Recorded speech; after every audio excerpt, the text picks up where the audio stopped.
तो अब हम उससे आगे की कहानी आज सुनेंगे। जैसा कि अब तक हमने सब जान लिया कि अदिति नाम की जो महिला थी, जो कि उनके दुष्यंत जी के साथ में ही महल में काम करती थी, वो मीनाक्षी को एक दिन काम करते हुए देखती है तो कहती है कि तुम एक दिन बहुत अच्छी पत्नी बनोगी। तो इस बात को सुनकर दुष्यंत जी तुरंत बोल देते कि नहीं, मीनाक्षी शादी नहीं करेगी। इस तरह पिता के कहने पे मीनाक्षी एकदम से नाराज हो जाती है और पिता से पूछती है कि आप ऐसा क्यों बोल रहे हैं, मैं शादी क्यों नहीं करूंगी। तो पिता कहते हैं कि यही सच है। वो अपनी पुत्री से, मीनाक्षी जी कहते हैं कि यही सच है, तुम शादी नहीं करोगे। मीनाक्षी सोचने लगती है कि पिता ने ऐसा क्यों बोला, क्या मैं सुंदर नहीं हूँ क्या मैं। वो अपने बारे में सोचने लग गई, जो अब तक वो नहीं सोचती थी कि क्या मैं दिखने में सुंदर नहीं हूँ, क्या मैं इतनी कुरूप हूँ कि मेरे पिता ऐसे बोल रहे हैं कि मैं शादी नहीं करूंगी। क्योंकि आज तक उसने अपनी बाहरी सुंदरता पे कभी ध्यान नहीं दिया था। हमेशा वहां पे राजा जनक के राज्य में यही होता था कि आंतरिक सुंदरता पे ज्यादा ध्यान दिया जाता था, बाहरी सुंदरता को उतना महत्व नहीं दिया जाता था। तो उसने कभी अपनी इस तरह की चीजों पे ध्यान नहीं दिया। तो इस तरह से वो अपने बारे में सोचने लगती है और अपने पिता से कहती है कि क्या मैं सुंदर नहीं हूँ जो आप मुझे ऐसे बोलते हैं। तो दुष्यंत जी कहते हैं, थोड़ा नरम होके फिर अपनी बेटी से बोलते हैं कि नहीं, तुम्हारा रंग रूप बिल्कुल ठीक ठाक है, तुम सही हो दिखने में, तुम पे कोई खराबी नहीं है। पर मैं कह रहा हूँ कि तुम्हें शादी नहीं करनी है, तो यही सही, यही सच है, तुम्हें शादी नहीं करनी है। मीनाक्षी ये सब सुन के रोने लगती है और अपने पिता से पूछती कि आप हमेशा मेरे लिए ऐसा ही क्यों कहते हैं, कभी भी मेरे बारे में क्यों नहीं सोचते, हमेशा आप मेरे दुर्भाग्य के बारे में ही पहले बात करते हैं। इस तरह से वो अपने पिता से बात करती है तो पिता कहते हैं, कोई जवाब नहीं देते हैं और एकदम ऊपर आसमान की तरफ देखने लगते हैं और बोलते हैं कि मैंने आज तक जो देखा है समझा है उसी के आधार पे मैं तुम्हें समझा रहा हूँ कि तुम्हें शादी नहीं करनी है, शादी करोगे तो तुम्हारा दुर्भाग्य हो, से तुम्हें कोई नहीं बचा सकता, यही मेरा अब तक का अनुभव है। इस तरह से वो मीनाक्षी को समझाने लगते हैं। मीनाक्षी को कहते हैं कि कुछ चीजें होती है जो हमारे हाथों में नहीं होती है, हम उन्हें बदल नहीं सकते हैं, इसलिए तुम इस बात पे ध्यान मत दो। क्योंकि उनके अतीत में कुछ ऐसा हुआ था जिसके आधार पे वो मीनाक्षी को इस तरह से बोल रहे थे। और वो कहते हैं कि अ, हमारा जो ये भाग्य है इसे कोई नहीं बदल सकता, ना तुम बदल सकती हो ना मैं बदल सकता हूँ, यहाँ तक कि राजा जनक भी हमारे भाग्य को नहीं बदल सकता। इसलिए तुम शादी के बारे में सोचना छोड़ दो। मेरे अतीत ने मुझे सब्र, त्याग और सहनशीलता की शिक्षा दी है, बेहतर होगा कि तुम भी ये चीजें अभी से समझना शुरू कर दो। अपने जीवन में जो मिला उसे स्वीकार करना सीखो और उसी में संतुष्ट रहना सीखो। अगर तुम अपने कर्तव्यों से, कार्यों से खुश नहीं रह सकती, जीवन भर आंसू ही बहाती रहोगी। इस तरह से वो मीनाक्षी को समझाते हैं। जो मैंने तुमसे कहा है तुम्हें स्वीकार करना ही चाहिए, शादी के बारे में नहीं सोचना चाहिए, इसी में तुम्हारी भलाई है। ये कहते हुए दुष्यंत जी वहां से चले जाते हैं और मीनाक्षी निराश हो जाती है और अपने यह सोचने लगती है कि मेरे पिता हमेशा मेरे बारे में इसी तरह के गलत बातें ही सोचते हैं, कभी भी मेरी भलाई के लिए वो नहीं सोचते हैं। और इस तरह दोनों के बीच में दूरियां बढ़ जाती है। पिताजी के साथ विरोधाभास होते हुए भी वो अपने पिता के बारे में सोचती है कि मेरे पिता कितनी मेहनत करते हैं, जो काम उनका नहीं होता उस काम को भी वो करते हैं और सभी लोगों की सेवा करते हैं, सभी की मदद करते हैं और सबके साथ आ, आदर पूर्वक व्यवहार करते हैं और कभी भी अपने बारे में नहीं सोचते, सबकी भलाई के बारे में सोचते हैं। ये सारी चीजें वो अपने पिता के बारे में सोचती है। राजा जनक और रानी सुनैना भी अपने सेवकों और परिचारकों के प्रति कोई भेदभाव नहीं रखते थे, सबके प्रति वो कृतज्ञता के भाव में रहते थे। ये सभी चीज उसने अपने आसपास होती हुई देखी थी और ये चीजें वो सीख रही थी। और कोशिश करते थे, उसके पिता भी ये कोशिश करते थे कि वो सभी का जीवन को आसान बनाने की अपना सभी का जीवन आसान हो, सबको समान दृष्टि से देखते थे, जिस तरह से राजा जनक देखते थे। और वो भी कोशिश करते थे कि वो भी राजा जनक के जैसे ही सबके साथ अपना व्यवहार बनाए रखें, किसी को छोटा या बड़ा ना समझे। मीनाक्षी सोचती थी कि मेरे पिता अधिक समय और बहुत ज़्यादा कठिन परिश्रम करते हैं, जो कार्य उनका नहीं होता है, वो कार्य भी वो करते हैं। अगर कभी कोई सेविका नहीं होती है, तो उसके बदले का कार्य भी वो ही करते हैं। तो इस बात का भी उसको हमेशा अपने पिता से नाराज़गी रहती थी और वो उनसे कहती भी थी कि आप ऐसा क्यों करते हो? आप सबके बदले का काम स्वयं क्यों करते हो? एक दिन मीनाक्षी देखती है कि उसके पिता तो उस एक दिन उसके पिता मीनाक्षी को उसके पिता उसको इस तरह से समझाते हैं कि तुम्हें जो मिला है उसमें संतोष करना सीखो। तुम बहुत भाग्यशाली हो कि राजा जनक के यहाँ तुम रह रही हो, उनके समय पे तुम यहाँ पे रह रही हो, तो तुम्हें बहुत ही अपने आप को बहुत भाग्यशाली समझना चाहिए। इस तरह से दुष्यंत जी उसको समझाते हैं कि किस तरह से जनक बाबा लोगों के साथ बिना ऊंच-नीच और छोटा-बड़ा का व्यवहार और समझे हुए उनके साथ एक जैसा व्यवहार करते हैं। तो तुम्हें ये सब चीज़ों को देख कर के उनके प्रति के कृतज्ञ के भाव रखने चाहिए और तुम्हें अपने आस-पास के लोगों के साथ भी मतलब एक कृतज्ञ के भाव में रहना चाहिए और ये सीखना चाहिए अपने जीवन में कि जो भी हमारे लिए कोई भी काम करता है, चाहे वो छोटा मतलब चाहे वो कोई हमारे काम करने वाले कोई भी हमारे साथ में जो हमें हेल्प करता हो किसी भी काम में, तो हमें हमेशा उसके साथ धन्यवाद के भाव में रहना चाहिए। हमेशा उनका धन्यवाद करते रहना चाहिए। और वो दुष्यंत जी कहते हैं कि मैं हमेशा ये प्रार्थना करता हूँ कि तुम्हें भी एक दिन जनक बाबा की सेवा करने का अवसर मिले। मीनाक्षी अ, मीनाक्षी ना चाहते हुए भी अपने पिता की इस बात को स्वीकृति देती है क्योंकि वो जानती थी कि अगर मैं ना भी कहूँगी तो पिता नाराज़ हो जाएँगे कि मुझे ये सेवा वाला कार्य नहीं करना, मैं सेविका नहीं बनूँगी। वो फिर भी ना चाहते हुए भी अपने पिता को स्वीकृति देती है कि हाँ, मैं अ, खुशी से इस कार्य को करूँगी। क्योंकि वो जानती थी कि उसके पिता की यही इच्छा है कि वो भी आगे चल के एक सेविका के रूप में ही यहाँ पे काम करे। दुष्यंत जी बोले कि मैं खुशी की नहीं बल्कि संतोष की बातें करता हूँ। मैं ये ऐसा कुछ काम करने के लिए नहीं कह रहा हूँ तुम्हें कि जिससे तुम्हें खुशी मिले, बल्कि ऐसा काम करने के लिए बोल रहा हूँ जिससे तुम्हें संतोष मिले अपने जीवन में। तुम्हें एक मतलब तुम्हें ये महसूस ना हो कि ये मैं अपनी खुशी के लिए कर रही हूँ या इससे मुझे कुछ फ़ायदा होने वाला है या मुझे अपने उससे ज़्यादा कुछ मिलना चाहिए, इससे ऊँचा पद मुझे मिलना चाहिए, बल्कि तुम्हें इसको पूर्ण संतोष की भावना से करना चाहिए काम कि मुझे जो कार्य दिया जा रहा है, वो मुझे अपने पूर्ण मन से करना है और उसी में ही संतोष की प्राप्ति करनी है।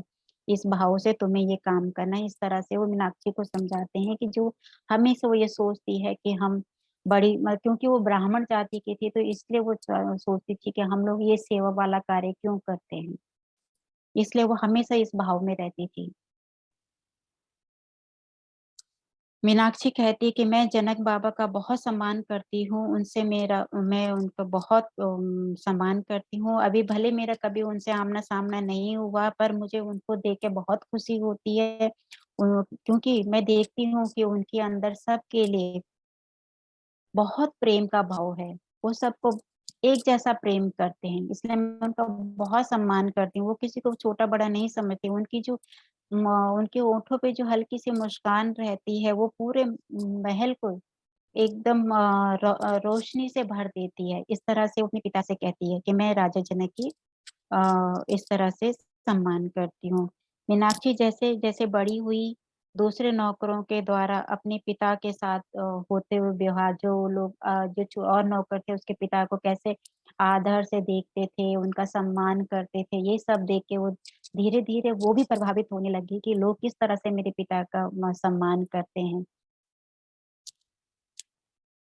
महल में पिता को सम्मानित स्थिति को देखते हुए उसको थोड़ा-सा खुशी होने लगी और थोड़ा-थोड़ा उसको अपने पे गर्व सा भी महसूस होने लगा कि मेरे पिता की स्थिति थोड़ा-थोड़ा सही होने लगी, लोग उनको सम्मान देने लगे हैं। उसने देखा कि उसके पिता दूसरे नौकरों का जो कार्य होता है, जो जिसको वो नौकर सही ढंग से नहीं करते, मतलब सुचारू रूप से, मतलब सही ढंग से नहीं कर रहे, तो उस काम को खुद करके उसको सही करते थे। तो वो देखती थी कि वो सभी का काम, मतलब औरों का काम भी अपने कंधे पे ले लेते हैं, और उसको सही करने का मतलब एक होता है कि काम किया, लेकिन आधा अधूरा काम करते थे जो नौकर, उसको पूरा तरह से वो करके मतलब सुनिश्चित करते थे कि कोई किसी भी काम में कोई भी कमी ना रहे। तो ये भी उसको लगता था मीनाक्षी को कि मेरे पिता ऐसा क्यों करते हैं, दूसरों के काम के बीच में क्यों जाते हैं।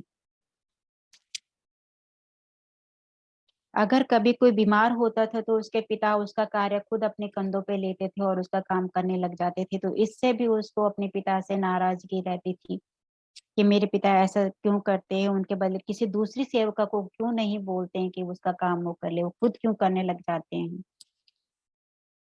पर उसके पिता तो किसी भी काम को छोटा या बड़ा नहीं समझते थे, सभी कामों को वो एक समान देखते हुए सबका काम में मदद करते थे, सबकी हेल्प करते थे दुष्यंत जी।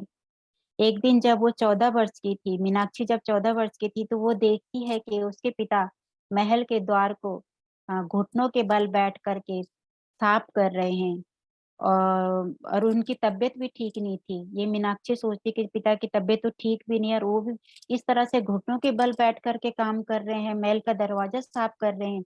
ये काम मतलब उसको एकदम बहुत ज्यादा उसको हीन भावना उसके अंदर आ जाती है, बहुत गुस्सा अपने पिता पे आता है कि वो इस तरह का कार्य क्यों करें, जबकि वो स्वस्थ भी नहीं है, उनको ऐसा नहीं करना चाहिए, ये कहते हुए और उनके बगल में जाके बोलते हैं कि आपको ये काम नहीं करना चाहिए था। और उनके पिता उनसे कहते हैं कि तुम अपने रूम में, अपने कमरे में चले जाओ। इस तरह से उनके पिता उसकी तरफ गुस्से से देखते हैं, और वो चुपचाप से वहां से निकल जाती है और अपने कमरे, जो कि महल के पीछे की तरफ ही उनका कमरा था, उसमें चली जाती है। जाते हुए उसको रास्ते में, क्योंकि वो अपने पिता से नाराज होके जा रही थी, तो एकदम से उसका चेहरा मुरझाया हुआ सा था, गुस्से में भी थी, तो उसको रास्ते में और एक सेविका मिलती है, जो अदिति नाम की सेविका मिलती है, जो उसे पूछती कि क्यों, क्या हुआ तुम्हारे चेहरे पे इस तरह से, क्या क्यों भाव आ रहे हैं, किस बात से नाराज हो तुम अपने पिता से। तो वो सारी बातें उसको बताती है कि मुझे अपने पिता का इस तरह का व्यवहार, इस तरह का कार्य करना बिल्कुल भी पसंद नहीं आ रहा, वो जिस तरह से वो करें। तो सेविका फिर उसको समझाती है और परिस्थिति बताती है कि क्यों उनके पिता ये कार्य कर रहे हैं। वो बताती है कि जिस सेविका का वो कार्य था, वो उसने आज ही कार्य को छोड़ दिया, इस वजह से उनको करना पड़ रहा, और बाकी जितनी भी सेविकाएं हैं वो सब महल में क्योंकि आज राजा जनक के यहाँ कुछ मेहमान आ रहे हैं, तो उनके आओ भगत में लगे हुए, उसकी तैयारी करने में लगे हुए हैं। इसकी वजह से तुम्हारे पिता ने खुद ये काम करना स्वीकार किया, और खुद अपनी उस पे लेकर के उस काम को करने, क्योंकि बाकी लोग सभी लोग बिजी थे, उन्होंने किसी सेविका को नहीं बुलाया और खुद ही करने लगे। तो इस बात से उसको फिर से गुस्सा आ गया मीनाक्षी को कि मेरे पिता ने किसी और सेविका को क्यों नहीं बोला, और खुद ही क्यों काम करने लग गई। इस बात पे भी उसको गुस्सा आया, और फिर ये कहती हुई अपने घर में चली जाती है गुस्से से।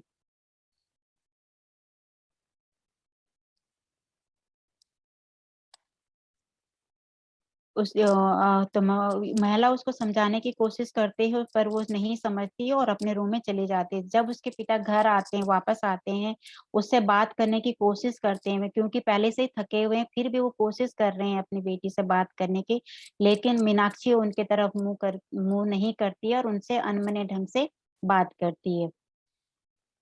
तो पिताजी उससे थोड़ा से कठोर होके उससे बोलते हैं कि जब मैं तुझसे बात कर रहा होता हूँ मीनाक्षी, तो मेरे तरफ मुंह करके खड़ी हुआ करो या मुझसे बातें क्या करो। तो मीनाक्षी आंखों में आंसू लिए हुए अपने पिता से कहती है कि मुझे आपका इस तरह का कार्य करना बिल्कुल भी पसंद नहीं है, आप इस तरह से कार्य मत किया कीजिएगा, जिस तरह से आप कर रहे थे, जो सेविकाओं का काम होता वो आपको नहीं करना चाहिए थे पिताजी।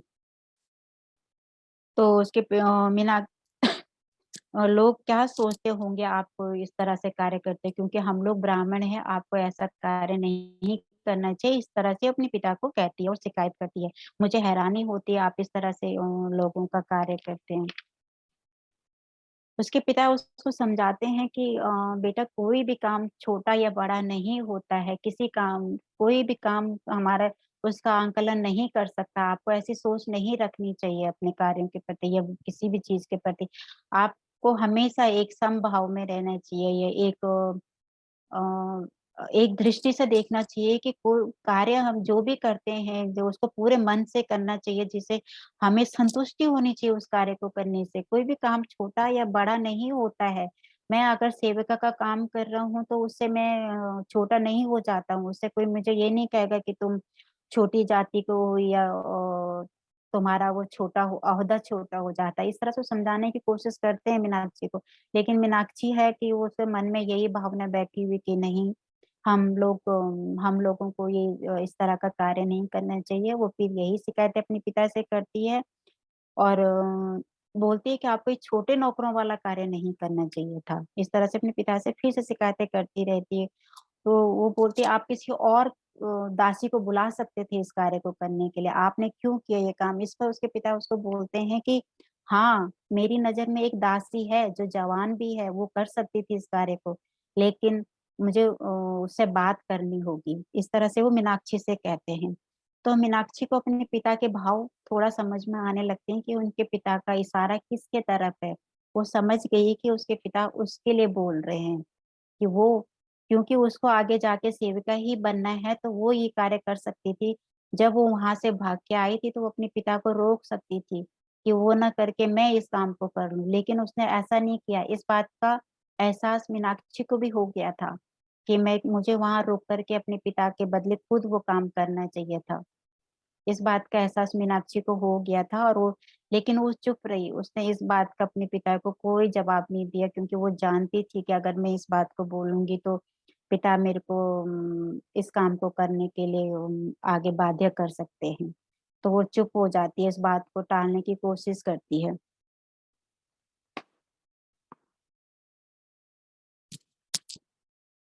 क्योंकि वो जानती थी कि आगे चल करके उसको, उसके पिता के तो यही इच्छा थी कि वो भी एक सेविका के रूप में ही कार्य करेगी। इसलिए वो इस बात को बढ़ाने नहीं चाहती थी। अंत में लेकिन उसने अपने पिताजी से कहा कि मैं समझ गई हूँ कि आप मुझे क्या कहना चाहते हैं,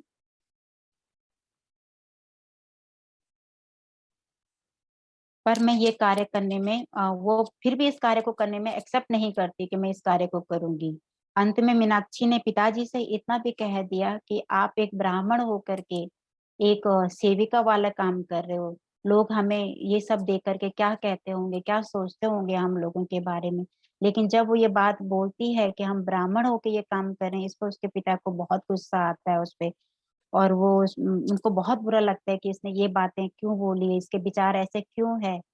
तो वो उसको लगभग उससे गुस्सा होकर के एकदम उसके ऊपर हाथ उठाने ही वाले होते हैं, लेकिन फिर वो अपने आप को काबू में ला देते हैं, अपने आप को नियंत्रित कर लेते हैं दुष्यंत जी और उसके ऊपर हाथ, वो एकदम घबरा जाती है मीनाक्षी, क्योंकि उसको लग गया था कि उसके पिता उस पर हाथ उठा रहे हैं। तो लेकिन दुष्यंत जी ने अपने पे नियंत्रण कर लिया और उससे उसको इससे पहले कि वो, उन्होंने इससे पहले, क्योंकि मीनाक्षी इसलिए घबरा गई थी कि इससे पहले उसके पिता उस पे कभी भी इतने ज्यादा गुस्सा नहीं किए थे या इतने ज्यादा नाराज नहीं हुए थे उसके बातों पे। और आज उसके ऊपर हाथ उठाने तक का उनको गुस्सा आ गया था। वो बहुत डर गई थी और फूट फूट के रोने लग गई कि मेरे पिता ने मेरे ऊपर हाथ उठाने की कोशिश करी है आज करके। इतना करके उसके पिता वहां से घर से बाहर चले जाते हैं, उससे बिना बोले भी घर से बाहर चले जाते हैं। इस पर भी मीनाक्षी को बहुत गुस्सा आता है कि मेरे पिताजी ने मुझे मनाया नहीं, जब मैं रोने लगी तो उनको मुझे मनाना चाहिए था, मुझे दुलार करना चाहिए था, लेकिन वो मुझे बिना मनाए और दुलार किए हुए घर से बाहर चले गए। इस पे भी उसको बहुत गुस्सा आता है। और वो भी गुस्से में अपना कमरे से बाहर चली जाती है और दूर कहीं जाके पेड़ के पीछे बैठ जाती है। इस पूरा दिन उसको वहीं पे बैठे हुए हो जाता है, कोई उसको लेने नहीं आता है, उसके पिता भी उसको लेने मनाने नहीं आते हैं। वो वहीं बैठी रहती है। दिन ढलने को होता है तो उसको धीरे से महसूस होता है कि पीछे से कोई साया, उसके पीछे कुछ साया जैसा कुछ उसको महसूस होता है, जो कि उसके पिता थे। और उसे बात करने की कोशिश करते हैं, उसे मनाते नहीं लेकिन उसको एक बात समझाने की कोशिश करते हैं कि आ, तुम्हें इस तरह से नाराज नहीं होना चाहिए हर कार्य को। फिर वो वही चीजें उसको समझाते हैं कि तुम्हें महाराज को देख करके सीखना चाहिए, जो हमारे महाराज जनक हैं उनको देख के तुम्हें एक सीख लेनी चाहिए कि वो किस तरह से सबके साथ एक व्यवहार करते हैं। वो देखो किसी के मतलब ना नौकर को या कोई भी उनके जो सेवक होते हैं किसी को भी वो छोटा बड़ा नहीं सोचते, कोई भी उनका कार्य करते हैं तो सबको वो धन्यवाद बोलते हैं, सबके साथ धन्यवाद के भाव में रहते हैं और सबको प्यार की दृष्टि से देखते हैं, प्रेम की दृष्टि से देखते हैं, किसी के भी प्रति उनके मन में कोई छोटा बड़े का वो नहीं है। तो तुम्हें राजा जनक से ये चीजें सीखनी चाहिए। देख वो गांव गांव में जा करके गरीब अमीर सबसे मिलते हैं, किसानों के साथ उठते बैठते हैं, उनके साथ खेतों में जाके हल चलाते हैं, उनको समझाते हैं कि किस तरह से खेती करनी चाहिए, उनको हल चला के एग्जाम्पल देते हैं गांव वालों को कि आपको किस तरह खेती करके खेती को और उपजाऊ बना सकते हैं। ऐसा करके वो उदाहरण उसको समझाना चाहते हैं, मतलब मीनाक्षी को समझा रहे हैं कि तुम्हें राजा जनक से ये सारी सीखें लेनी चाहिए।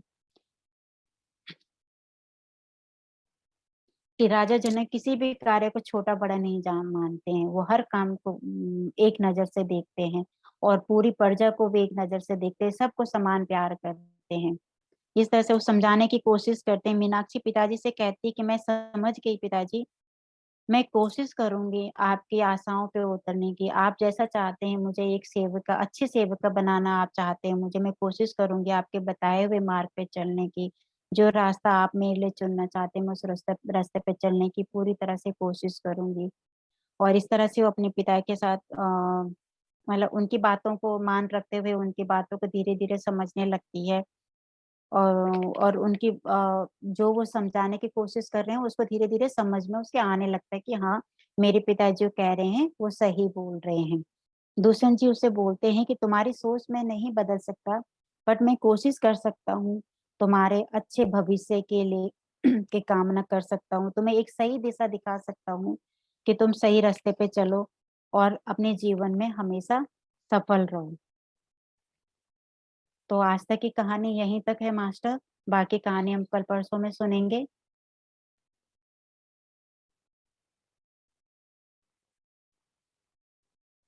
किसी को कुछ पूछना है, कुछ शेयर करना है?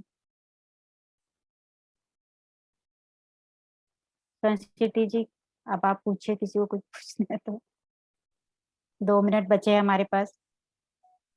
अ, जी गुड्डी जी बहुत बहुत धन्यवाद, ध्यान भी बहुत अच्छा रहा और आगे की कहानी सीतायन की आपने बहुत अच्छे से सुनाई। Thank you. अ, सब लोग मंत्रमुग्ध हो गए हैं, उस टाइम में खो गए हैं जब जनक महाराज थे और वो अपनी प्रजा का कितना अच्छे से ध्यान रखते थे। आपको किसी को कुछ पूछना है कहानी के बारे में या फिर ध्यान के बारे मेडिटेशन के में, बारे ध्यान में के कुछ किसी कहना है? अनुभव के बारे में? प्लीज हैंड रेज कीजिए।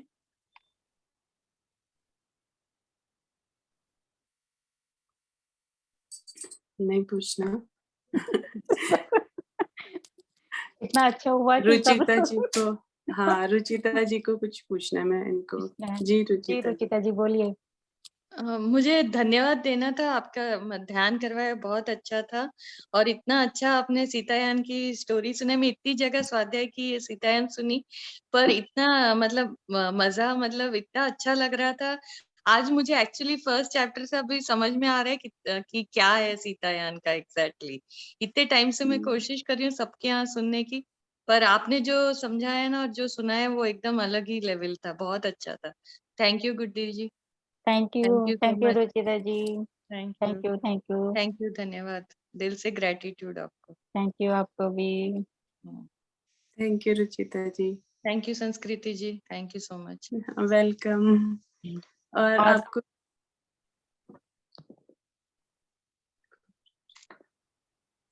जी बजे आपको कुछ पूछना है? आवाज नहीं आ रही आपकी, एक मिनट ना। म्यूट है बोलिए। हाँ अनम्यूट कर दीजिए। हाँ। बहुत अच्छा लगा। जी आपका आशीर्वाद है बुआ जी। कोशिश की मैंने आज। बहुत अच्छा, मतलब नींद जैसी आ रही। कहानी सुनने में या मेडिटेशन में? मेडिटेशन में, और कहानी भी बहुत अच्छी है, बहुत अच्छी। ये सीता जी की कहानी है कहानी तो तब हमने की। कभी सुना ही नहीं, ये कहानी हमने सुना ही नहीं कभी। राजा जनक की सुना अपन, ये नहीं सुना। यही इसमें वही है जो हमने अब तक नहीं सुना, वो इसमें सुनेंगे हम हाँ, आगे अभी और नहीं अभी सुना तो है, शुरुआत है, अब सुनेंगे पूरी कहानी आगे। बहुत अच्छा लगा। थैंक यू, धन्यवाद, बहुत अच्छा लगा। थैंक यू बेटा। आपका भी बहुत-बहुत धन्यवाद। आप लोग आते हैं आप रोज़। लोग रोज जुड़ते हैं, हमें सुनते हैं, हमारा साथ देते हैं, आप सब लोगों का बहुत-बहुत धन्यवाद। हाँ, आप लोग ऐसे आते हैं ना तो कुछ करने का ऐसा मन करता है कि हाँ चलो, मतलब प्रोत्साहन मिलता है, थोड़ा मोटिवेशन मिलता है। अभी तो मेरे को भी बहुत अच्छा लग रहा है। ये अनुपम जी ने और गुड्डी जी ने इसका वो लिया हुआ है कि हम सबको ये वाली कहानी सीतायन की सुनाएंगे। थोड़ी अलग है, आपने कभी सुना ही नहीं होगा सुना ही इसके नहीं बारे होगा। में। ये जैसे हम रामायण जो सुनते हैं उसके अंदर की कहानी है कि ये रामायण जो हुई थी, जो हम सुनते हैं वो तो सिर्फ एक कहानी है। वो कहानी क्यों है। हुआ था, कैसे हुआ था, आपस में सीता जी का क्या उद्देश्य था इसके पीछे, ये सब कुछ इसमें बहुत अच्छे से सुनाया गया है। और गुड्डी जी और अनुपम जी भी बहुत अच्छे बहुत से अच्छा है, बहुत अच्छा लग रहा है, सही में बहुत अच्छा लग रहा है। बहुत थैंक यू अच्छा बेटा, से, बहुत अच्छा। Thank you. बहुत थैंक अच्छा यू। लग रहा है। अभी तो मेरे को फिर बहुत अच्छा लगता है, मतलब बैठने का ही मन करता है। जी जी, और आप ऐसे रोज मेडिटेशन करेंगे, जैसे ना आपके अंतर के हमारे 7 शरीर होते हैं, तो वो सातों शरीर अभी हमारे बहुत सालों से क्या होते हैं, एक्टिव होते हैं। अभी आपको नींद आ रही है, इसका मतलब वो रेस्ट कर रहे हैं, जो उनको रेस्ट चाहिए वो अभी आपको मिलने लग गया है। नहीं, तो बहुत अच्छा ऐसे लगा। रोज ध्यान कीजिए। जी नहीं, रोज ही करती हूँ, बाहर से मतलब जल्दी आने की कोशिश ही कर रही है अभी अंदर। जी, थैंक यू, धन्यवाद थैंक यू। बहुत जल्दी आने की कोशिश कर रही है, आके बहुत। फटाफट आके बैठ जाने का। ठीक है, bye bye bye, bye bye, good night, bye. Good night.